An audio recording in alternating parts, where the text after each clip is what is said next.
Your yellow pillow is a crime scene. In 2 minutes, you'll know the culprit and what yellowing does not prove. The case gets washed weekly. The pillow underneath still turns custard yellow. How does clean fabric hide a growing stain? Suspect 1. Sweat. It crosses the case, then dries. Water escapes, salts stay behind. Case closed? Not quite. Sweat is mostly water. Water cannot explain a stain that survives washing. Something sticky is locking in the yellow. Suspect 2. Drool. Mostly water, plus proteins and minerals. Embarrassing evidence, yes. The main culprit, still no.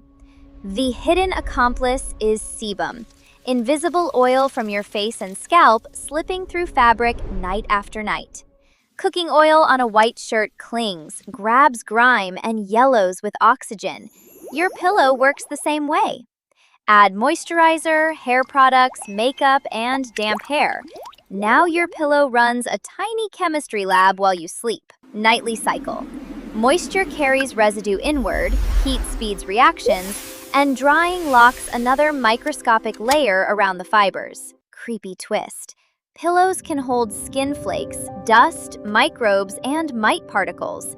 Yellowing still does not prove mites. Yellowing alone does not mean mold. Warning signs are musty odor, persistent dampness, or separate dark or fuzzy spots. Stop the pathway. Use a pillowcase over a washable protector. That extra barrier catches residue before it reaches the pillow. Wash bedding weekly, clean the protector regularly, follow the pillow label, and dry everything completely.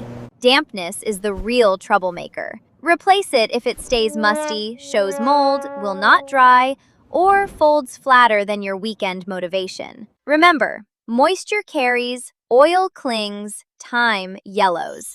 Protect, wash, dry, and your pillow stops keeping secrets. Solvely Mind.